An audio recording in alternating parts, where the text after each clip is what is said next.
Alright guys, welcome back. So in my last video I recorded about this book, the philosophy book, Big Ideas Simply Explained. I read about the Tao that can be conceived as not the eternal Tao. Make sure guys to watch that video. But now I'm gonna record about the next chapter page afterwards of that.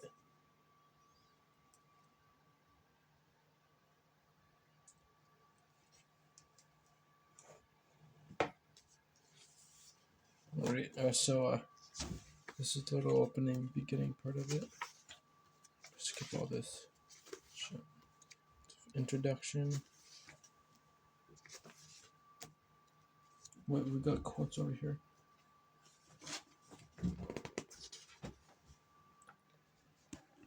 Wonder is very much the affection of a philosopher, for there is no other beginning of philosophy than this. That's a quote by Plato. Superstition sets the whole world in flames. Philosophy quenches them. By Voltaire. I really kind of respect Voltaire. I feel kind of like he was unique. O philosophy, life's guide, O searcher of virtue, and expeller of vices, what could we in every age of men have been without thee? So I don't know what vice means. I'm gonna Google that on my PlayStation and show you guys the definition of it.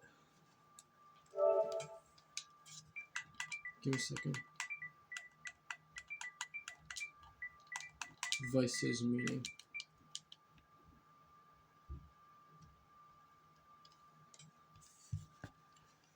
It means immoral or wicked behavior. I'm screenshotting that.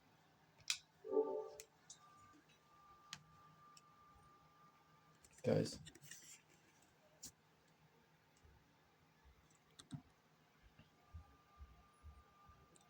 There is nothing either good or bad but making things so William Shakespeare. I would kind of argue about that. Like for instance, enjoying animals, I feel like is bad.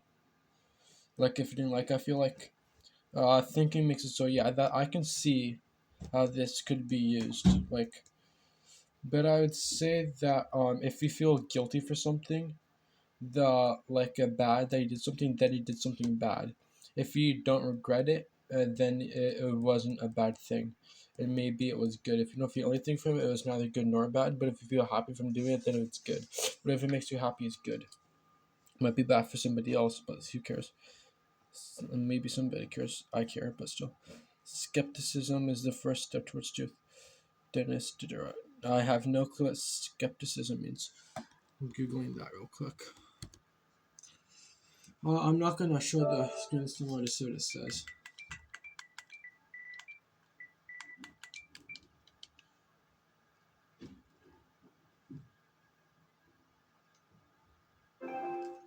It means you doubt that something is true. Like, for instance, if somebody didn't believe in science, that's skepticism. Like, you don't believe that something that people say is true is true. The beginning of thought is in disagreement, not only with others, but also with ourselves. Eric Hoffer. The Ancient World. I'm trying to make this one quick. Right, this is what I read in my last video also. Number is the ruler of forms and ideas. Pythagoras. 570 to 495 BC. I feel like I'm less awkward in this video than I was in the other one. I was quieter, but I'm speaking louder this time. In context, branch metaphysics.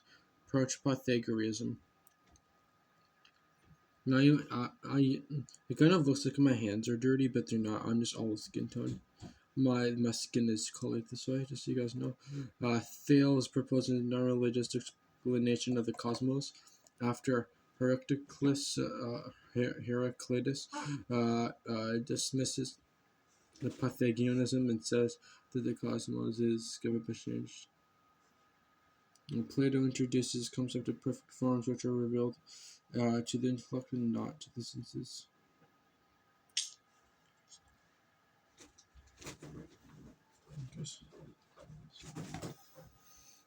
Western philosophy was in its infancy when Pythagoras was born. In Miletus, Greece, a group of philosophers known collectively as the Milesian School. That's my dog. The philosophers known collectively as the Milesian School had started to seek rational explanations for natural phenomena, only making a generation or so earlier.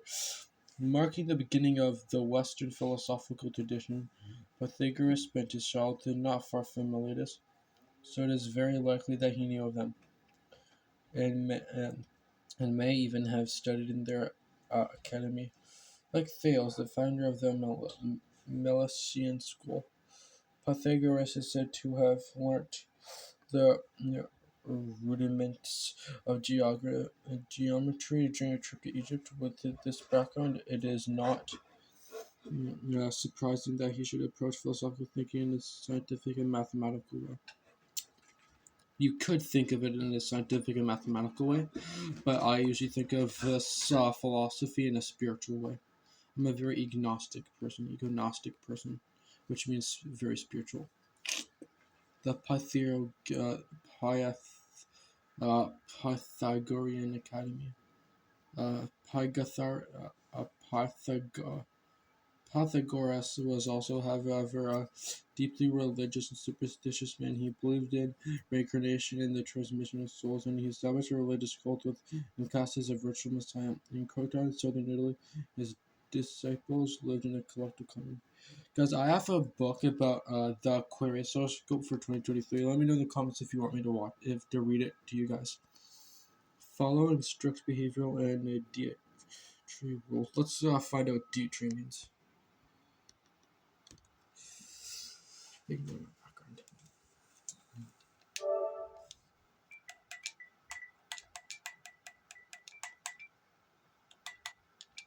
Dietary. Uh, Dietary means like strict.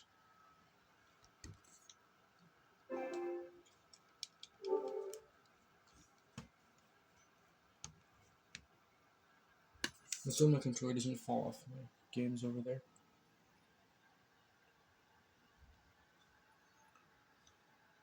Following strict behavioral and dietary rules while studying his religious and philosophical theories, the Pythagoreans and his disciples saw his ideas as mystical revelations.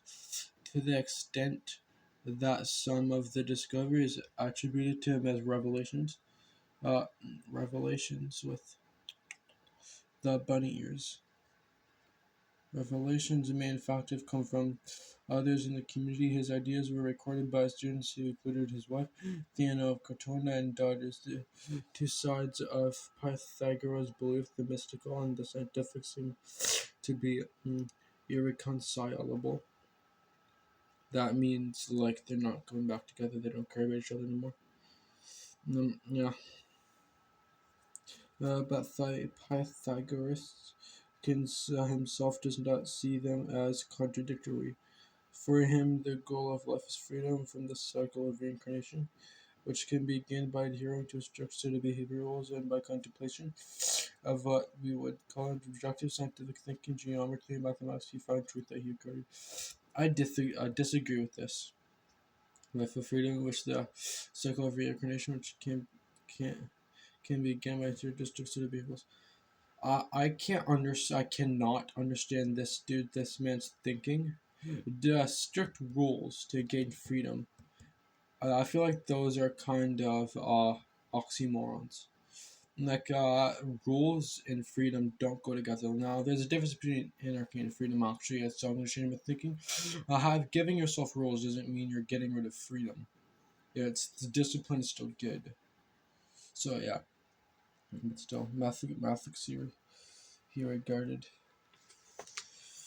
uh, as self-evident, as if God-given and worked at mathematical proofs that had the impact of divine revelation, because these mathematical discoveries were a product of pure reasoning.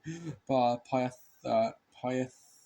Pythagoras believes they are more valuable than mere observations. For example, the Egyptians had discovered that a triangle whose sides have ratios of 345, 345, 345 always had a right angle, and this was useful in practice, but such as in a trajectory by Pythagoras uncovered the underlying principle. English is weird. Principle behind all right angled triangles. That the square of the hypotenuse equals the sum of the squares of the other two sides. I found it to be universally true. This discovery was so extraordinary, it held such potential, and the Pythagoreans took it to divine revelation. Pythagoras concludes that the whole cosmos must be governed by mathematical rules. He says, I entirely spiritually and solely disagree with that. No, math. Now, math is not evil. I don't hate or dislike math, even though I don't understand all of it. I'm still learning because I have a book of the 8th grade curriculum. But because I'm homeschooled, and it's just, but not everything involves math. There, I feel like the universe, which right was in my book, was created by God. When like spiritual things be able to go beyond logic, which math creates, which logic created math. Right. So that numerical n- numerical ratios and mathematical axioms can be used to explain the very structure of the cosmos.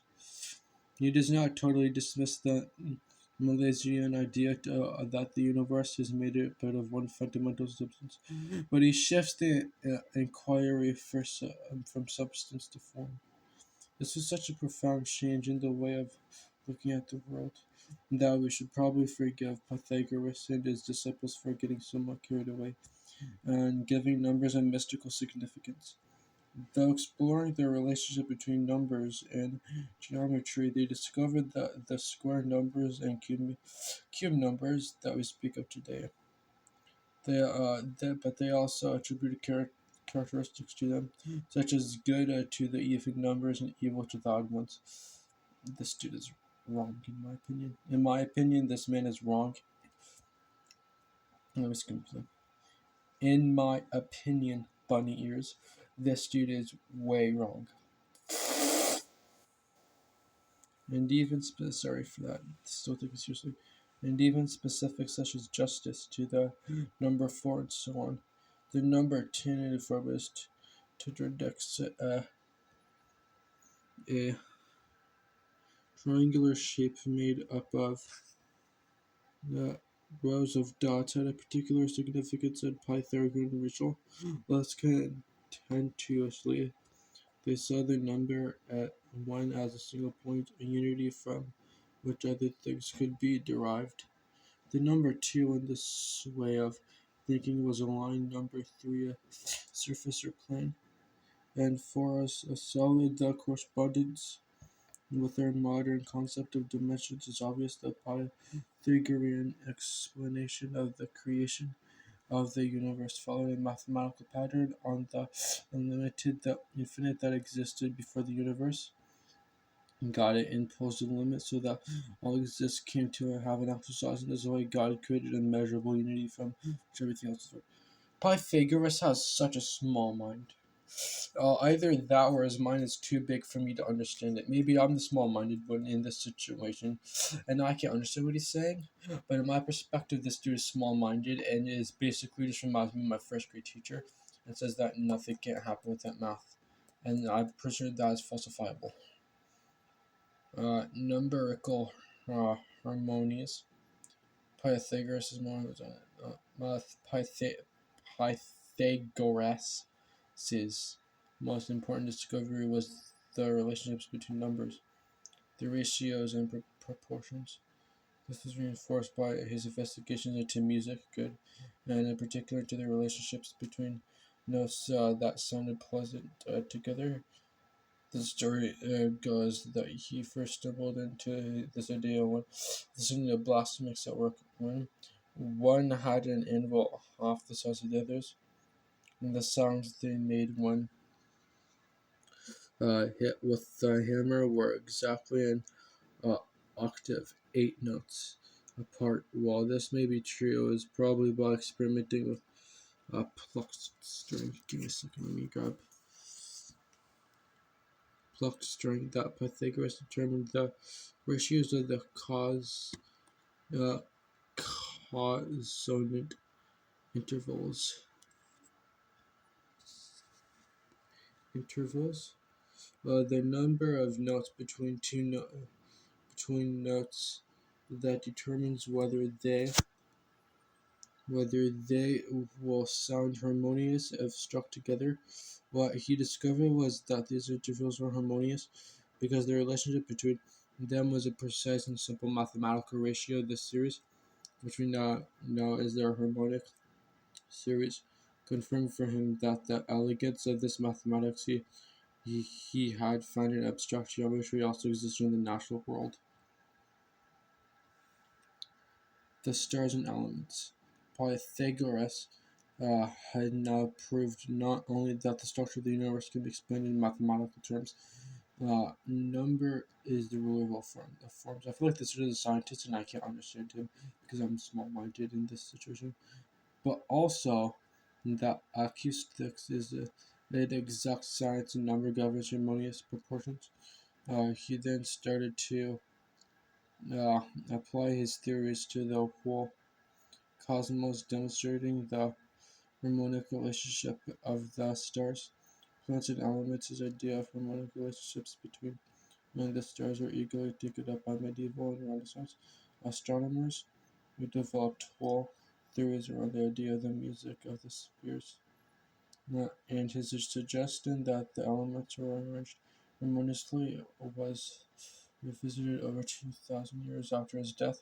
In 1865, English chemist John Newlands discovered that when the chemical elements are arranged according to atomic weight, atomic weight, atomic weight, those with similar properties occur at every eighth element.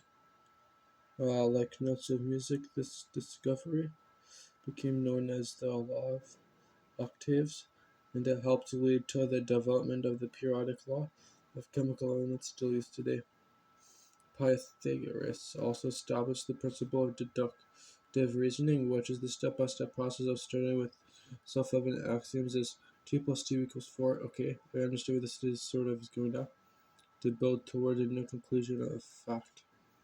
Deductive reasoning was later refined by Euclid, and it formed the basis of mathematical thinking to medieval times and beyond. Sorry, it's shaking. My arms getting tired of mathematical of medieval times and beyond. One of Pythagoras' most important contributions to the development of philosophy was the idea that abstract thinking is superior to the evidence of the senses. This was taken up by Plato in his theory of forms, and resurfaced into the philosophical method in the rationalists in the 17th century. The Pythagorean attempt to combine the rational with the religious was the first attempt to grapple with the problem that has dogged philosophy and religion in some ways ever since. Almost everything we know about Pythagoras comes to us from others. Even the bare facts of his life are largely conjecture. What does conjecture mean?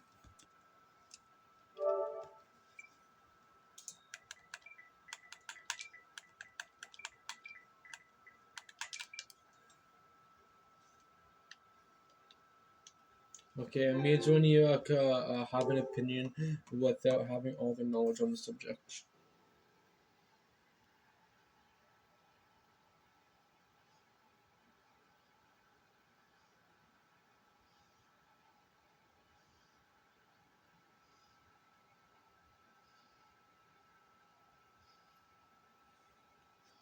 Yet he has achieved a near legendary status, which he apparently encouraged, for the ideas attributed to him. Whether or not he was, in fact, the originator of these ideas does not really matter. What is important is their profound effect on philosophical thought. In my opinion, I think this dude is a Leo, like a zodiac sign. This is apparently a school. There was a backwards page of Petrific. This is Pythagoras, this statue, guys. Little is known about Pythagoras' life. He has no writings himself, unfortunately, as the Greek philosopher noted his